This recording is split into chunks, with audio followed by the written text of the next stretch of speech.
கர்த்தருடைய பரிசுத்த நாமத்திற்கு மகிமை உண்டாவதாக. மீண்டும் இந்த நாளிலும் உங்கள் ஒவ்வொருவரோடும் தியானிக்கும்படியாக ஒரு சிறிய தியானத்தை கர்த்தருடைய கிருபையிலே எடுத்து வந்திருக்கிறேன். இன்றைய நாள் தியானத்தினுடைய தலைப்பு, ஒருவர் பாரத்தை ஒருவர் சுமந்து, ஒருவர் குறைகளை ஒருவர் மன்னித்து, ஒருவருக்காக ஒருவர் பரிந்து பேசுங்கள். அன்பான சகோதர சகோதரிகளே, தேவனுடைய பிள்ளைகளாய் இருக்கிற நாங்கள் ஒவ்வொருவரும் ஒருவர் பாரத்தை ஒருவர் சுமக்க வேண்டும், ஒருவர் குறைகளை ஒருவர் மன்னிக்க வேண்டும், ஒருவருக்காக ஒருவர் பரிந்து பேச வேண்டும். அன்புக்குரியவர்களே, இந்த நாட்களிலும் தேவனுடைய பிள்ளைகளாய் இருக்கிற அநேகர் நாங்கள் சிலருடைய கஷ்டமான சில சூழ்நிலைகளுக்குள்ளாக அவர்கள் போகும் பொழுது, சில தோல்விகளை சந்திக்கும் பொழுது, அல்லது ஏதோ ஒரு விதத்திலே தேவனுக்கு விரோதமான ஒரு காரியங்களிலே செயற்பட்டு அவர்களுடைய ஒரு ஆவிக்குரிய விழுகைகளை காணும் பொழுது, அன்பானவர்களே, நாங்கள் அவர்களுக்காக நாங்கள் பரிந்து பேச வேண்டியவர்களாயிருக்கிறோம். அவர்களுடைய தோல்விகளிலே அல்லது ஒரு நெருக்கமான சூழ்நிலைகளிலே நாங்கள் அவர்களுக்காக பரிந்து பேச வேண்டியவர்களாயிருக்கிறோம். அதே நேரம் சில வேளைகளிலே ஏதாவது குறைகள் எங்களுக்கு எதிராகவோ, தேவனுடைய பிள்ளைகளே அல்லது மற்றவர்களுக்கு எதிராக ஒரு காரியங்களை செய்து ஏதாவது தேவனுக்கு பிரியமில்லாதபடி ஏதோ ஒரு குறைகளை நாங்கள் காணும் பொழுதோ, எங்களுடைய வாழ்க்கையிலே அவர்கள் செய்யும் பொழுதோ, அன்புக்குரியவர்களே, அவைகளை நாங்கள் மன்னித்து கர்த்தருக்குள்ளாக இப்படிப்பட்ட பிள்ளைகளை நாங்கள் கர்த்தருக்கு ஏற்ற விதமாக அவர்களுடைய வாழ்க்கைகளை சரிப்படுத்தத்தக்கதாக அல்லது நல்லதை சிந்தித்து செயற்படுகிறவர்களாக இருக்க வேண்டும். ஆமேன். சில வேளைகள் நான் இவைகள் எல்லாவற்றையும் சேர்த்து சொன்னதினாலே சில வேளைகள் உங்களுக்கு விளங்குவதற்கு கஷ்டமா இருக்கிறதோ தெரியவில்லை. மீண்டும் ஒரு தடவை சொல்லுகிறேன். அன்பானவர்களே, ஒருவர் பாரத்தை ஒருவர் சுமக்க வேண்டும் என்றால், நான் சொன்னது போல ஒருவருடைய வாழ்க்கைகளிலே தேவ பிள்ளைகள், விசேஷமாய் தேவ பிள்ளைகளை குறித்த இந்த செய்தியை நான் சொல்லுகிறேன். தேவனுடைய பிள்ளைகளாய் இருக்கிற பல மக்களுடைய வாழ்க்கையிலே சில சூழ்நிலைகள் அவர்களுக்கு எதிராக இருக்கும் பொழுது, அவர்களுடைய வாழ்க்கையிலே சில தோல்விகளை, அவர்கள் எதிர்பார்த்த காரியங்கள், விரும்பின காரியங்கள் சந்திக்கப்படாமல் ஒரு தோல்வியின் அனுபவங்களுக்குள்ளாக அவர்கள் கடந்து செல்லும் பொழுது, அல்லது ஏதாவது தேவனுக்கு பிரியமில்லாத காரியங்களை செய்து ஒரு ஆவிக்குரிய பிரகாரமான ஒரு விழுகைக்குள்ளாக கடந்து செல்லும் பொழுது, அன்புக்குரியவர்களே, நாங்கள் அவர்களுக்காக நாங்கள் பரிந்து பேச வேண்டும். அவர்களுடைய பாரத்தை நாங்கள் சுமக்க வேண்டும். எப்படி சுமக்க வேண்டும்? ஜெபத்திலே சுமக்க வேண்டும். அவர்களுடைய அந்த விழுகையினாலே எப்படி அவர்களுடைய ஆவிக்குரிய வாழ்க்கைகள் நஷ்டமடைந்திருக்கும். ஆண்டவரே, அந்த ஆவிக்குரிய வாழ்க்கைகளிலே நஷ்டமடைந்திருக்கிற அந்த நிலைமைகள், சுபாவங்கள் மாற்றப்பட வேண்டும் என்று சொல்லி அப்படி ஒரு பாரத்தோடு, நான் சொல்லுகிறது ஆவிக்குரிய பிரகாரமாக அவருடைய வாழ்க்கையிலே எப்படி ஒரு ஆவிக்குரிய விழுகையிலே அவர்களுடைய வாழ்க்கைகள் ஒரு கஷ்டமான சூழ்நிலைகளுக்குள்ளாக அல்லது ஆவிக்குரிய விழுகைகளில் அவருடைய வாழ்க்கையினுடைய விடயங்கள் மாற்றப்படுவதற்கு ஏதுவாக எங்களுக்குள்ளே அந்த ஜெபத்தை குறித்த ஒரு பாரம், அவர்களுக்காக ஜெபிப்பதற்கான ஒரு பாரம் எங்களுக்குள்ளே வர வேண்டும். அதே நேரம் சில தோல்விகளை, சில எதிர்பார்ப்புகள் சந்திக்கப்படாமல் அவர்கள் இருக்கும் பொழுது, ஒரு மனமடிவுகளுக்குள்ளாய் போகும் பொழுது, அவர்களுக்காக நாங்கள் ஒரு பாரப்பட்டு பரிந்து பேசுகிறவர்களாக இருக்க வேண்டும். அதே நேரம் அன்பானவர்களே, எங்களுக்கு எதிராக எங்களுடைய தேவ பிள்ளைகளாய் இருக்கிற சில சக விசுவாச பிள்ளைகளோ யாராவது குறைகள் செய்தால் அந்த குறைகளை கூட நாங்கள் மன்னித்து நாங்கள் செயற்படுகிறவர்களாக தேவனுடைய பிள்ளைகள் இருக்க வேண்டும். நான் சில வார்த்தைகளை உங்களுக்காக வாசிக்க விரும்புகிறேன். கலாத்தியரின் புஸ்தகம், அன்பானவர்களே, கலாத்தியரின் புஸ்தகம் 6வது அதிகாரம் 1வது 2வது வசனத்தை நான் வாசிக்கிறேன். பாருங்கள். சகோதரரே, ஒருவன் யாதொரு குற்றத்தில் அகப்பட்டால் ஆவிக்குரியவர்களாகிய நீங்கள் சாந்தமுள்ள ஆவியோடு அப்படிப்பட்டவனை சீர்பொருந்த பண்ணுங்கள். நீயும் சோதிக்கப்படாதபடிக்கு உன்னை குறித்து எச்சரிக்கையாயிரு. ஒருவர் பாரத்தை ஒருவர் சுமந்து அப்படியே கிறிஸ்துவினுடைய பிரமாணத்தை நிறைவேற்றுங்கள். இதே போல பாருங்கள், கொலேசியர் புஸ்தகத்திலே 3வது அதிகாரம் 13வது வசனம் சொல்லுகிறது, ஒருவரை ஒருவர் தாங்கி ஒருவர் பேரில் ஒருவருக்கு குறைபாடு உண்டானால் கிறிஸ்து உங்களுக்கு மன்னித்தது போல ஒருவருக்கொருவர் மன்னியுங்கள் என்று சொல்லி நாங்கள் பார்க்கிறோம். தேவனுடைய பிள்ளைகளை, அதே நேரம் 1 யோவான் புஸ்தகம் அங்கே 2வது அதிகாரத்திலே 1வது வசனம் இப்படியாக சொல்லுகிறது, என் பிள்ளைகளே, நீங்கள் பாவம் செய்யாதபடிக்கு இவைகளை உங்களுக்கு எழுதுகிறேன். ஒருவன் பாவம் செய்வானானால் நீதிபரராய் இருக்கிற இயேசு கிறிஸ்து நமக்காக பிதாவினிடத்தில் பரிந்து பேசுகிறவராய் இருக்கிறார். நான் ஏன் இந்த வார்த்தைகளை வாசித்தேன் என்று சொன்னால், நான் ஆரம்பத்திலே உங்களுக்கு சொன்ன செய்தியினுடைய தலைப்பு, ஒருவர் பாரத்தை ஒருவர் சுமந்து ஒருவர் குறைகளை ஒருவர் மன்னித்து ஒருவருக்காக ஒருவர் பரிந்து பேசுங்கள் என்ற ஒரு தலைப்பில் தான் இந்த செய்தியை நான் சொல்லுகிறேன். ஒருவர் பாரத்தை எப்படி நாங்கள் சுமப்பதென்றால், ஒருவருடைய ஆவிக்குரிய வாழ்க்கையிலே, தேவ பிள்ளைகளாயிருக்கிற ஆவிக்குரிய வாழ்க்கையிலே அவர்களுக்கு ஏதாவது ஒரு தோல்விகளை சந்திக்கும் பொழுது, நெருக்கமான சூழ்நிலைகளிலே அவர்கள் கடந்து போகும் பொழுது, அல்லது ஆவிக்குரிய பிரகாரமாக அன்புக்குரியவர்களை ஒரு விழுகைக்குள்ளாக அவர்கள் கடந்து செல்லும் பொழுது, நாங்கள் அவைகளை பார்த்து நாங்கள் சந்தோஷப்படுகிறவர்களா இல்லாமல், அவைகளை பார்த்து நாங்கள் பிரியப்படுகிறவர்களா இல்லாமல், அதற்காக தேவ பிள்ளைகள் நாங்கள் பரிந்து பேச வேண்டும். அவர்களுக்கு வந்த அந்த சூழ்நிலைகள் எங்களுக்கு ஒரு ஆவிக்குரிய பிரகாரமாக அவர்கள் அப்படியான வாழ்க்கையிலிருந்து ஒரு மீண்டெழ வேண்டும். இந்த மனமடிவுகள், தோல்விகளை கண்டு அவர்களுடைய எதிரான அவர்களுக்கு இருக்கிற அந்த சூழ்நிலைகளின் நிமித்தம் மனமடிவு அடையாதபடிக்கு அவர்கள் ஒரு பலனாக இருக்க வேண்டும். சோர்ந்து போகாமல் அவர்கள் கர்த்தரை உறுதியாய் பற்றி கொள்ள வேண்டும் என்ற ஒரு பாரம், தேவ பிள்ளைகளை அவர்களை குறித்த ஒரு பாரம். அவர்கள் சோர்ந்து போகக்கூடாது. அவர்கள் விழுந்து போனாலும் மீண்டும் எழும்ப வேண்டும்.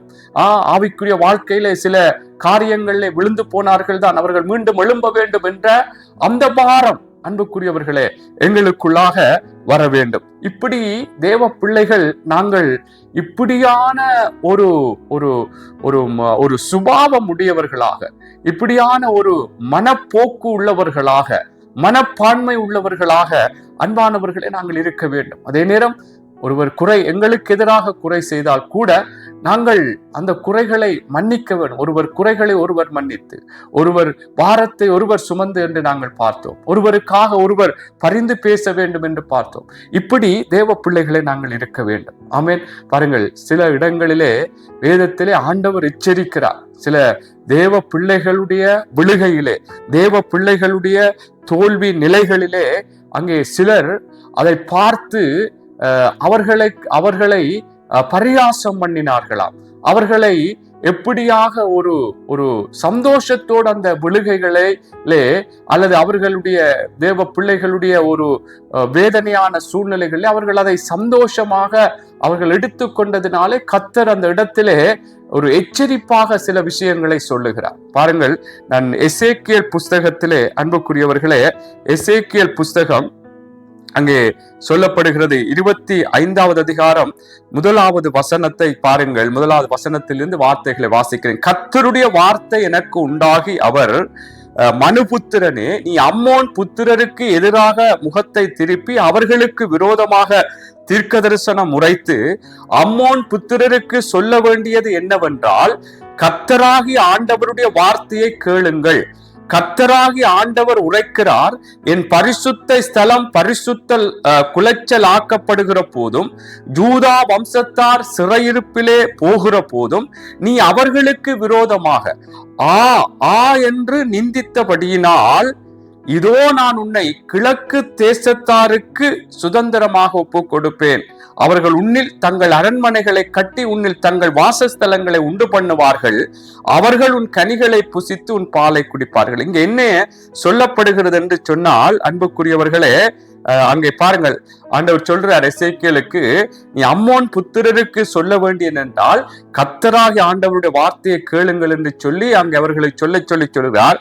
என் பரிசுத்த ஸ்தலம் பரிசுத்தல் குலைச்சல் ஆக்கப்படுகிற போதும், யூதா வம்சத்தார் சிறையிருப்பிலே போகிற போதும் நீ அவர்களுக்கு விரோதமாக, பாருங்கள், பரிசுத்த ஸ்தலம் பரிசுத்த குலைச்சலாக்கப்பட்ட போதும் யூதா வம்சத்தார் சிறையிருப்பிலே போகிற போது நீ அவர்களுக்கு விரோதமாக என்று நிந்தித்தபடினார். அப்படின்னா பாருங்கள், தேவனுடைய ஜனங்களுடைய வாழ்க்கையிலே இப்ப பாருங்கள், பரிசுத்த ஸ்தலம் என்று சொல்லும் பொழுது இந்த நாட்களிலே நாங்கள் தான் தேவனுடைய ஆலயம், தேவனுடைய வீடு பரிசுத்த ஸ்தலம். அந்த பரிசுத்த ஸ்தலம் பரிசுத்த குலைச்சல் ஆக்கப்படும் பொழுது அந்த நாட்களிலே தேவனுடைய ஆலயங்கள் மற்ற மனிதர்களாலே பரிசுத்த குலைச்சல் ஆக்கப்பட்ட பொழுது என்று சொல்லப்பட்டது போல இந்த நாட்களிலும் சில தேவ பிள்ளைகள் என்று இருக்கிற பிள்ளைகளுடைய வாழ்க்கைகள் ஒரு பரிசுத்த குலைச்சலாக்கல் ஆன ஒரு விடயங்களுக்குள்ளே போகிற பொழுது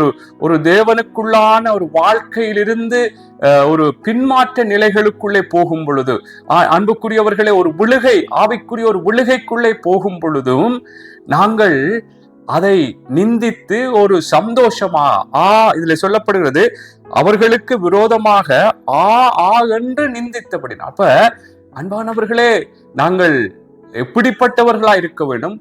ஒரு தேவ பிள்ளையினுடைய விழுகையை பார்க்கும் பொழுது, தேவ பிள்ளையினுடைய ஒரு ஆவிக்குரிய வாழ்க்கையின் தோல்வியை பார்க்கும் பொழுது நாங்கள் அதிலே சந்தோஷப்படக்கூடாது. அதை நாங்கள் ஒரு பரியாசம் பண்ணி நாங்கள் சிரித்து அதிலே ஒரு பிரியம் கொள்ளக்கூடாது.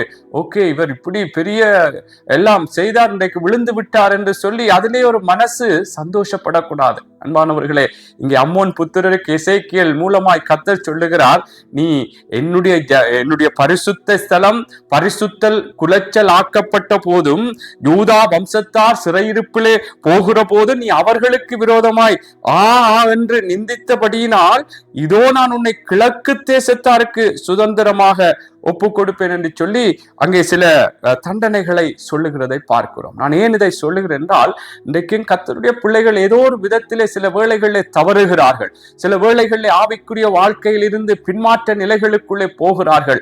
தேவ பிள்ளைகளை, இந்த பரிசுத்த ஸ்தலம் பரிசுத்த குலைச்சல் படுகிற போதென்று இந்த எசேக்கியேல் புஸ்தகத்தில் எழுதப்பட்டது போல பரிசுத்த ஸ்தலம் என்று சொல்லத்தக்கதான தேவனுடைய பிள்ளைகள் ஆகிய நாங்கள் தேவனுடைய வீடாயிருக்கிறோம். பரிசுத்த தேவன் எங்களுக்குள்ளே வாசம் பண்ணுகிற ஒரு வீடாய் நாங்கள் இருக்கிறபடினாலே இப்படியாக தேவனுடைய பிள்ளைகள், தேவன் தங்குகிற அந்த வீடாகிய தேவனுடைய பிள்ளைகளுடைய வாழ்க்கைகள் ஒரு பரிசுத்த குலைச்சலாக்கப்படும் பொழுது, தேவனு பிரியமில்லாதபடி அங்கே அவர்களுடைய வாழ்க்கைகள் ஒரு சிதைக்கப்படும் பொழுது, அல்லது ஒரு விழுகை குழுகிய காரியங்களிலே அவர்கள் போகும் பொழுது, தேவ பிள்ளைகளே, தேவனுடைய பிள்ளைகள் அதை பார்த்து சந்தோஷப்படக்கூடாது, அதை பார்த்து பரியாசம் பண்ணக்கூடாது. இவருக்கு நடக்கத்தான் வேணும், இவருக்கு இப்படித்தான் இருக்க வேண்டும் என்றால் அப்படி இல்லாமல் அவர்களுக்காக நாங்கள் பரிந்து பேச வேண்டும். ஆமென். அடுத்தது சொல்லப்படும், யூதா வம்சத்தார் சிறையிருப்புக்கு போகிற போதும் என்று இதைத்தான் சொல்லுங்க. இதெல்லாம் தேவ ஜனங்களை குறித்த, யூதா ஜனங்களும் தேவனுடைய ஜனங்கள், இஸ்ரவேல் ஜனங்களைத்தான் சொல்லப்படுகிறது. இன்றைக்கு தேவனுடைய பிள்ளைகள் சில சுபாவங்களிலே சில ஒரு சிறைப்பட்டிருக்கிறவர்களாக, சில வேளைகளிலே அவர்களுடைய நடவடிக்கைகள், அவர்களுடைய செயற்பாடுகள், சில காரியங்களிலே ஒரு சிறைப்பட்டவர்களாக, பொய் சொல்லுகிறவர்களா இருப்பார்கள், ஏமாற்றுகிறவர்களா இருப்பார்கள். சில வேளைகள் அந்த தேவனுடைய பிள்ளைகள் தான், ஆனால் அவர்களுடைய சில சுபாவங்களில் ஒரு சிறைப்பட்டவர்களாக, அதிலே ஒரு அடிமைப்பட்டவர்களா இருப்பார். அதை பார்த்து கூட நாங்கள் அன்பானவர்களே அதை நிந்திக்க கூடாது, அதிலே ஒரு சந்தோஷப்பட்டு இவர் ஒரு பொய் சொல்லுகிறவர் என்று சொல்லி, அன்புக்குரியவர்களே, அப்படியாக நாங்கள் ஒரு பரியாசத்தோடு அல்லது ஏதோ ஒரு காரியத்தை அவர்களுடைய சுபாவத்தை வைத்து நாங்கள் பரியாசமாக அதை ஒரு சந்தோஷமாக எங்களுக்குள் எடுக்காமல் வாரப்பட வேண்டும். இந்த பிள்ளை, இது தேவனுடைய பிள்ளைகள், இப்படியாக வாழ்க்கைகள் தேவனு பிரியமில்லாமல் போகிறதே, கர்த்தர் விரும்பாத சில சுபாவங்கள் இருக்கிறதே, ஆண்டவர் மாற்ற வேண்டும், ஆண்டவர் நல்ல தேவனுக்குள்ளாய் அவருடைய வாழ்க்கைகளை ஆசீர்வதிக்க வேண்டும் என்று சொல்லி கர்த்தருடைய பிள்ளைகள் இப்படித்தான் கர்த்தருடைய பிள்ளைகள் இருக்க வேண்டும். ஆமென். உங்களுக்கு தெரியும், ஆபிரகாம் லோத்து எப்படியாக அந்த சோதோம் பட்டணத்திலே இருந்தார், அந்த பட்டணத்தை கர்த்தர் அழிக்க போகிறார் என்று சொன்ன பொழுது கர்த்தருடைய பிள்ளைகள் எப்படி அந்த மனுஷன் அவரை விட்டு பிரிந்து போன ஒரு மனுஷன்தான் லோத்து. அங்கே சொல்லப்படுகிறது அவனுக்கு எதிராக அல்லது ஏதோ ஒரு காரியத்திலே ஒரு வாக்குவாதம் பண்ணி கடந்து போனவர் தான். சரி, இவருக்கு நடக்கத்தான் வேணும் என்று சொல்லி ஆபிரகாம் நிற்கவில்லை. அங்கே அந்த பட்டணம் அழிக்கப்பட போகிறது என்று சொன்ன பொழுது அங்கே லோத்து அங்கே இருக்கிறார் என்று அறிந்து கர்த்தருடைய சமூகத்திலே அந்த ஜனங்கள் அந்த பட்டணம் அழிக்கப்படாதபடிக்கு கர்த்தரிடத்திலே ஜெபிக்கிறதை நாங்கள் பார்க்கிறோம். அன்பானவர்களே, நாங்கள் இப்படித்தான் இருக்க வேண்டும். ஒருவர் பாரத்தை ஒருவர் சுமக்க வேண்டும், ஒருவருக்காக ஒருவர் பரிந்து பேச வேண்டும், ஒருவர் குறைகளை ஒருவர் மன்னிக்க வேண்டும். கர்த்தருடைய இதான் தேவனுடைய பிள்ளைகளுக்கு இருக்க வேண்டிய ஒரு மன போக்கு அல்லது ஒரு மனநிலைகள் அல்லது இப்படியான சுபாவங்கள். மற்ற சக தேவ பிள்ளைகளை குறித்து அவர்களுடைய விழுகைகளிலும் அவர்களுடைய தோல்விகளிலும் அல்லது அவர்களுடைய போகிற அந்த வழிகளிலே ஒரு நெருக்கங்களை சந்திக்கும் பொழுதும் நாங்கள் அதை பார்த்து சந்தோஷப்படாமல், அன்பானவர்களே, நாங்கள் அவர்களுக்காக பரிந்து பேச வேண்டும். ஆமேன். அவர்கள் பாரத்தை சுமக்க வேண்டும். நாங்கள் கலாத்தியர்களை படித்தோம். ஒருவர் பாரத்தை ஒருவர் சுமந்து என்று சொல்லப்படும். அப்படியே கிறிஸ்துவனுடைய பிரமாணத்தை நிறைவேற்ற வேண்டும். அப்படி என்றால் அவருடைய பிரமாணம் ஒருவர் பாரத்தை ஒருவர் சுமக்கிறது. இப்படியான ஒரு கஷ்டமான சூழ்நிலைகளில் போகும்பொழுது ஒருவருக்காக ஒருவர் பரிந்து பேச வேண்டும். இயேசு எப்படியா யோவானிலே வாசித்தது போல அவர் அங்கே பாவங்கள் செய்யும் பொழுது எப்படி பரிந்து பேசுகிற தேவன் அவர் அதிலிருந்து விடுதலையாக்கும்படியாக அவர்கள் விடுதலை அதிலிருந்து மீட்கப்படும்படியாக பரிந்து பேசுகிற பொழுது தேவனுடைய பிள்ளைகளாயிருக்கிற நாங்களும் இப்படியான ஆவிக்குரிய விழுகைகளை பார்க்கும் பொழுது, ஆவிக்குரிய விதங்களிலே சில தோல்விகளை சில மக்கள் சந்திக்கும் பொழுது, பின்மாற்ற சூழ்நிலைகளுக்குள்ளே கடந்து போகும் பொழுது, அன்பானவர்களே, அல்லது ஏதோ நெருக்கமான சூழ்நிலைகளுக்குள்ளே தேவ ஜனங்கள் போகும் பொழுது அதை பார்த்து நிந்தித்து பரியாசம் பண்ணி சிரித்து, அன்புக்குரியவர்களே, ஏதோ ஒரு விதத்திலே நாங்கள் சந்தோஷப்படக்கூடாது. ஆமென். கர்த்தருக்குள்ளாய் அந்த மக்களுக்காக, இந்த பிள்ளைகளுடைய மறந்திரும்புதல்களுக்காக நாங்கள் ஜெபிக்க வேண்டும். எங்களுக்கு எதிராக சில வேளைகளை அவர்கள் செயற்பட்டவர்களாய் இருந்தாலும் அவருடைய குறைகளை மன்னிக்க வேண்டும் என்றுதான் வேதம் சொல்லுகிறது. ஆமென். பாருங்கள், இன்னொரு இடத்திலே அங்கே சவுலும் அவருடைய மகனாகிய யோனத்தானும் மரித்த பொழுது தாவீது ஒரு காரியத்தை சொல்லுகிறார். 2 சாமுவேல் புஸ்தகத்திலே 2 சாமுவேல் 1வது அதிகாரம் 19-20 வசனத்தை வாசிக்கிறேன் பாருங்கள். இஸ்ரவேலின் அலங்காரம் உயர்ந்த ஸ்தானங்களில் அதமாயிற்று, பராக்கிரமசாலிகள் விழுந்து போனார்கள், பெலிஸ்தரின் குமாரத்திகள் சந்தோஷப்படாத படிக்கும், விருத்த சேதனம் இல்லாதவர்களின் குமாரத்திகள் களிகூறாத படிக்கும், அதை காத்பட்டணத்தில் அறிவியாமலும் அஸ்கலோனின் வீதிகளில் பிரஸ்தாபப்படுத்தாமலும் இருங்கள். கர்த்தருடைய பிள்ளைகள், எங்கே என்ன சொல்லப்படுகிறது? அங்கே தாவீதும் அவனுடைய மகனாகிய யோனத்தானும் அங்கே எதிரிகளாலே வீழ்த்தப்பட்ட பொழுது, எதிரிகளாலே அவர்கள் கொலை ஒரு மரணத்துக்கு ஏதுவாய் அவர்கள் போன பொழுது அங்கே தாவீது சொல்லுகிறார், இந்த செய்தியை மற்றவர்கள் கேட்டு, அதாவது பெலிஸ்தரின் குமாரத்திகள் கேட்டு சந்தோஷப்படாதபடிக்கு, விருத்த சேதனம் இல்லாதவர்கள் குமாரத்திகள் களிகூறாதபடிக்கு அதை காத்பட்டணத்திலே அறிவியாமல். பாருங்கள், யாரை குறித்து சொல்லுகிறார் தாவீது? தாவீதை கொலை செய்ய வேண்டும் என்று தேடி திரிந்து கொண்டிருந்த இந்த சவுல் மரித்த பொழுது அவனுடைய மரணத்திலே சந்தோஷப்படாமல், அவனுடைய அந்த காரியத்திலே களிகூறாதபடிக்கு இந்த செய்தி மற்றவர்கள், இந்த விருத்த சேதனம் இல்லாதவர்கள், இந்த பெலிஸ்தியருடைய குமாரத்திகள் கேட்டு களிகூறாதபடிக்கு, சந்தோஷப்படாதபடிக்கு, இந்த காத்பட்டணத்தில் இந்த செய்தியை அறிவிக்காதபடிக்கு பிரஸ்தாபப்படுத்தாமல் இருங்கள் என்று சொல்லி அங்கே சொல்லுகிறார். அன்பானவர்கள், பாருங்கள், இப்படித்தான் நாங்கள் தேவனுடைய பிள்ளைகள் ஏதோ எங்களுக்கு எதிராக ஏதோ காரியங்களை செய்து விட்டார்கள் என்று சொல்லி ஒருவருடைய விழுகைகள், ஒருவருடைய தோல்விகள், ஒருவருடைய ஏதோ எதிரான சூழ்நிலைகளை நாங்கள் காணும் பொழுது அதை சந்தோஷப்பட்டு இன்னும் மற்றவர்களோடு இப்படி எங்களுக்கு இதை செய்தார், எங்களுக்கு எதிராக இவர் நடந்தார், எங்களுக்கு எதிராக இவர் பேசினார், இன்றைக்கு பாருங்கள் எப்படி நிலைமையில இருக்கிறார்கள், இவர்களுக்கு தேவை கர்த்தர் நியாயம் செய்கிற தேவன் நியாயம் செய்திருக்கிறார் ஒரு களிகூறுதலான சந்தோஷப்பட்டு நாங்கள் பேசாமல், கர்த்தருடைய பிள்ளைகளே, ஒருவர் பாரத்தை ஒருவர் சுமந்து, ஒருவர் குறைகளை ஒருவர் மன்னித்து, ஒருவருக்காக ஒருவர் பரிந்து பேச வேண்டும். தேவ பிள்ளைகளுடைய விழுகைகள், தோல்விகள், நெருக்கமான சூழ்நிலைகளிலே போகும் பொழுது அவர்களுக்காக பரிந்து பேசவும், அந்த பாரம் எங்களுக்குள்ளே அவர்கள் இப்படியாக போய்விட்டார்களே, கர்த்தருக்குள்ளாய் மீண்டும் ஆசீர்வதிக்கப்பட வேண்டும், மீண்டும் அவர்கள் திரும்ப வேண்டும் என்று சொல்லி அவர்களுக்காய் பரிந்து பேச வேண்டும். இதை விட்டு நாங்கள் நிந்தித்து ஆ என்று சிரித்து பிரியப்பட்டுகிறவர்களாக இருந்து விடக்கூடாது. பாருங்கள், இன்னொரு வார்த்தையை உங்களுக்கு நான் வாசிக்கிறேன். அதே எசேக்கியேல் புஸ்தகத்தில் தான் 6வது அதிகாரத்திலே சொல்லப்படுகிறது. மன்னிக்க 25வது அதிகாரம் 6வது வசனத்தில இருந்து சொல்லப்படுகிற பாருங்கள். கர்த்தராகிய ஆண்டவர் சொல்லுகிறது என்னவென்றால், இஸ்ரவேல் தேசத்துக்கு விரோதமாக நீ கைகொட்டி, இது இஸ்ரவேல் ஜனங்களுக்கு விரோதமாக அந்த அம்மோன் புத்திரர் செயற்பட்ட காரியத்தை தான் இதுல சொல்லப்படுகிறது. இன்றைக்கு நாங்களும் அப்படி செயற்படக்கூடாது என்றால் இந்த நாள் செய்தியை நான் சொல்லுகிறேன். கர்த்தருடைய பிள்ளைகள் ஒருவர் பாரத்தை ஒருவர் சுமந்து, ஒருவருக்காக ஒருவர் பரிந்து பேசி, ஒருவர் குறைகளை ஒருவர் மன்னித்து, கர்த்தருடைய பிரமாணத்தை, கர்த்தருடைய காரியங்களுக்குள்ளாக நாங்கள் நடக்க வேண்டும், அவர்களையும் கர்த்தருக்குள்ளே நடத்த வேண்டும் என்று சொல்லுகிற ஒரு மன நிலைகள், ஒரு மனப்போக்கு எங்களுக்குள்ளே இருக்க வேண்டும். ஆமென். பாருங்கள், எசேக்கியேல் 25:6 கர்த்தராகிய ஆண்டவர் சொல்லுகிறது என்னவென்றால், இஸ்ரவேல் தேசத்துக்கு விரோதமாக நீ கைகொட்டி உன் காலால் தட்டி வர்மம் வைத்து ஆகடியம் பண்ணினபடியால், அடுத்த வசனம், இதோ உனக்கு விரோதமாக நான் என் கையை நீட்டி உன்னை ஜாதிகளுக்கு கொள்ளையாக ஒப்பு கொடுத்து உன் ஜனங்களுக்குள்ளே வேறற்று போக பண்ணி உன்னை தேசங்களுக்குள்ளே அழித்து உன்னை நிர்மூலமாக்குவேன், அப்பொழுது நான் கர்த்தர். பாருங்கள், எப்படியான ஒரு தண்டனையான காரியங்களை சொல்லுகிறார். என்ன, இஸ்ரவேல் தேசத்துக்கு விரோதமா நீ கைகொட்டி உன் காலால் தட்டி வர்மம் வைத்து ஆகடியம் பண்ணினான்.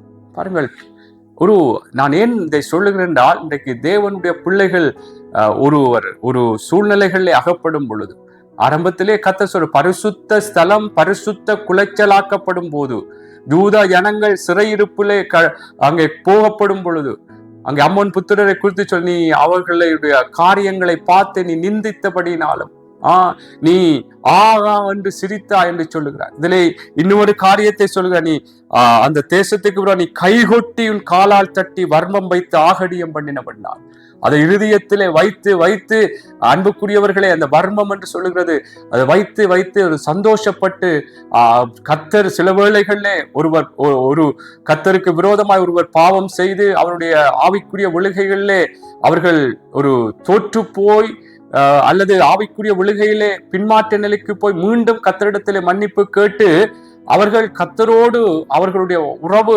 பலப்பட்டிருக்கும். ஆனால் அந்த வாழ்க்கையினுடைய தோல்விகளை, அவர்கள் விழுந்த அந்த நிலைகளை சிலர் கர்த்தருக்குள்ளாக அவர்கள் சீர்பட்டு சரிப்பட்டு வந்த பிற்பாடும் அதை வைத்து பேசுவார்கள். அதான் அந்த வர்மம் என்று சொல்லுகிறது. அப்படியாக அன்பானவர்களே, தேவ பிள்ளைகள் இருக்கக்கூடாது.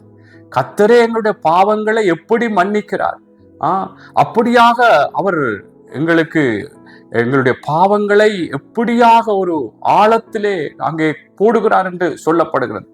கர்த்தருடைய பிள்ளைகள் நாங்கள் ஒருவர் விழுந்து போனால், அல்லது ஒருவருடைய விழுகைகள், ஒருவருடைய தோல்விகள், அல்லது ஒருவருடைய ஏதோ ஒரு எதிரான சூழ்நிலைகள், அவர்களுடைய காரியங்கள் ஒரு கஷ்டமான சூழ்நிலை இருக்கும் பொழுது அதை பார்த்து நாங்கள் சந்தோஷப்படக்கூடாது, களி கூறக்கூடாது, அதை இவர்களுக்கு வேணும் என்று சொல்லி பரியாசம் பண்ணக்கூடாது. அதைத்தான் நான் சொல்லுகிறேன்.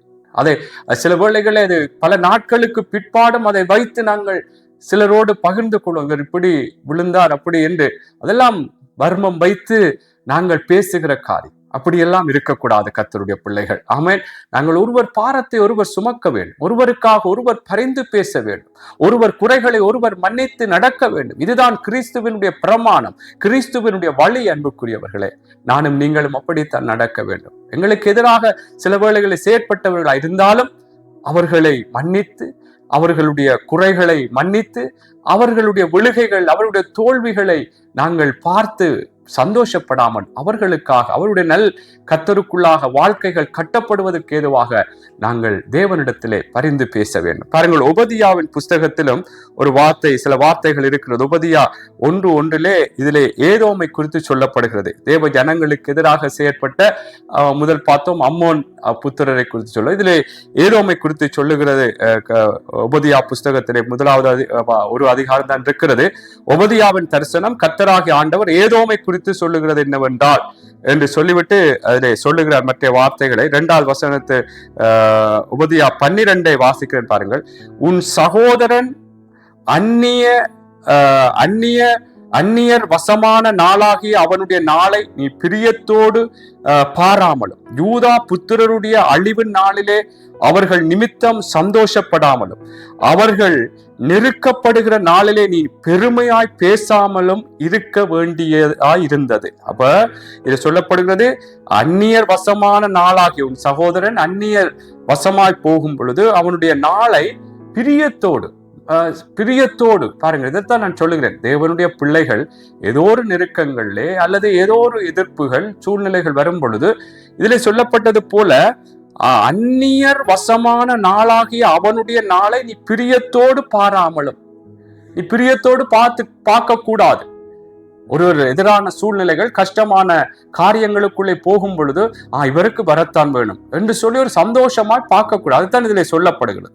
பிரியத்தோடு பாராமலும், யூதா புத்திரருடைய அழிவின் நாளிலே அவர்கள் நிமித்தம் சந்தோஷம், அவர்களுடைய அழிவின் நாட்களிலே வேதனையான நேரங்களிலே சந்தோஷப்படாமலும், அவர்கள் நெருக்கப்படுகிற நாளிலே நீ பெருமை பேசாமலும் இருக்க வேண்டியதா இருந்தது. நீ அப்படியெல்லாம் செய்யாம இருந்திருக்க வேண்டும். அடுத்த வார்த்தை சொல்லப்படுது, என் ஜனத்தின் ஆபத்து நாளிலே நீ அவர்கள் வாசல்களுக்குள் பிரவேசியாமலும், அவர்கள் ஆபத்து நாளிலே அவர்கள் அனுபவிக்கிற தீங்கை நீ பிரியத்தோடு பாராமலும், அவர்கள் ஆபத்து நாளிலே அவர்கள் ஆஸ்தியில் கை போடாமலும், அவர்களில் தப்பினவர்களை சங்கரிக்கும்படி வழி சந்திகளில் நிற்காமலும், இக்கட்டு நாளில் அவர்களில் மீதியானவர்களை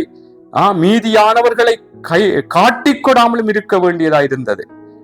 எல்லா ஜாதிகளுக்கும் விரோதமான நாளாகிய கர்த்தருடைய நாள் சமீபமாய் வந்திருக்கிற, நீ செய்தபடியே உனக்கு செய்யப்படும். பாருங்கள், தேவனுடைய பிள்ளைகளுக்கு எதிராக இந்த ஏதோமியர் எப்படி செயற்பட்டார்கள். அவர்களுடைய விழுகைகள், அவர்களுடைய தோல்விகள், இருக்கட்டு நேரங்களிலே அவர்கள் பிரியத்தோடு சந்தோஷத்தோடு அதை அவர்கள் பார்த்தார்கள், நடந்தார்கள். அதற்கு அவர்கள் அந்த காரியங்கள் எல்லாம் அவர்களுக்கு ஒரு நல்லதாக தோன்றியாததாக இருந்தது என்று இதிலே சொல்லப்படுது. அதில் நான் ஏன் இந்த வார்த்தைகளை எடுத்து சொல்லுனால், இப்படிப்பட்டவர்களுக்கு கர்த்தர் என்ன சொல்லுகிறார், இது இப்படி நீ அவர்களுக்கு, என்னுடைய ஜனங்களுக்கு நீ செய்தாய், இந்த செய்தபடியே உனக்கு செய்யப்படும், உன் செய்கையின் பலன் உன் தலையின் மேல் திரும்பும் என்று சொல்லுகிறார். இங்கே இது ஏதோமை குறித்து சொல்லப்படுகிறது. நான் என்ன சொல்ல வர்றேன்றால், அன்பானவர்களே, தேவனுடைய பிள்ளைகளாய் இருக்கிற நாங்கள் ஒருவர் கஷ்டமான சூழ்நிலைகளுக்குள்ளே போகும் பொழுது, ஆபத்துக்களை சந்திக்கும் பொழுது, இதுல சொல்லப்பட்டது போல அந்நியர் வசமான நாளாகி அவனுடைய நாளை பிரியத்தோடு பாராமல், பிரியத்தோடு ஒரு சந்தோஷத்தோடு இந்த காரியங்களை பார்க்காம, தேவ பிள்ளைகளே, நாங்கள் அவர்களுக்காக பரிந்து பேச வேண்டும்.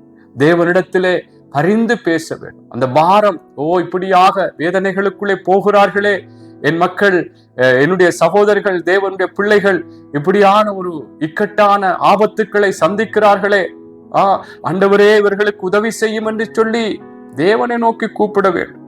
தேவனுக்குள்ளாக பரிந்து பேச வேண்டும். அந்த பாரம் எங்களுக்குள்ளே வர வேண்டும். அன்பானவர்களே, இப்படித்தான் தேவனுடைய பிள்ளைகள் இருக்க வேண்டும். ஆகவே தேவனுடைய பிள்ளைகள், கர்த்தருடைய பிள்ளைகளே, ஏதோ ஒரு விதத்திலே அவருடைய வாழ்க்கைகள் ஆவிக்குரிய ஒரு விழுகை போல, பின்மாற்ற நிலைகள் போல போகும் பொழுது, சில தோல்விகளை சந்திக்கும் பொழுது, சில வேளைகளே சில ஆவிக்குரிய பிரகாரமான சுபாவங்களுக்குள்ளே உட்படாமல் சில பூமிக்குரிய பிரகாரமான சில சுபாவங்களிலே சிறைப்பட்டிருக்கும் பொழுது, தேவனுடைய பிள்ளைகளே, எதிரான சூழ்நிலைகளை சந்திக்கும் பொழுது அதை நாங்கள் பிரியத்தோடு பார்க்காமல், சந்தோஷப்படாமல், கலிகூறாமல், இவர்களுக்கெல்லாம் வேணும் என்று சொல்லி நாங்கள் பேசாமல், அன்பானவர்களே, அவர்களுக்காக பரிந்து பேச வேண்டும்.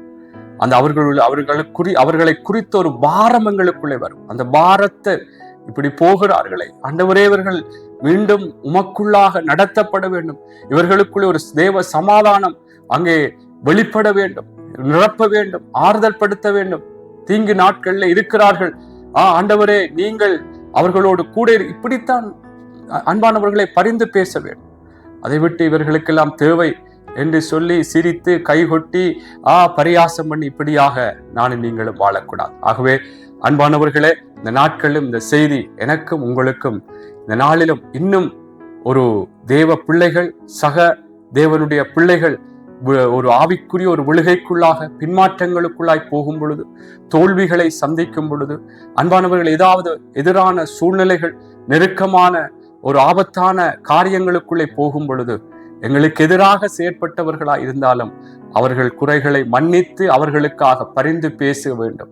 அவர்களுடைய அந்த நிலைமைகள் எங்களுக்கு ஒரு ஜெபத்திலே ஒரு பாரமாக, அவர்கள் ஆண்டவரே இந்த நிலைமைகள் இருந்து ஒரு பாதுகாக்கப்பட வேண்டும், அவர்களுக்கு நல்ல ஆவிக்குரிய காரியங்களிலே ஒரு அனல் மூட்டப்படத்தக்கதாக அவர்கள் மீண்டும் உயிர்ப்பிக்கப்பட வேண்டும் என்று சொல்லி, இப்படி கர்த்தருடைய பிள்ளைகளை அவர்களுக்காக நாங்கள் பரிந்து பேச வேண்டும். ஆகவே நான் சொன்னது போல, ஒருவர் பாரத்தை ஒருவர் சுமந்து, ஒருவர் குறைகளை ஒருவர் மன்னித்து, ஒருவருக்காக ஒருவர் பரிந்து பேசுங்கள். ஆமேன். கர்த்தர் என்னையும் உங்களையும் ஆசீர்வதிப்பார். ஆமேன், ஆமேன், ஆமேன்.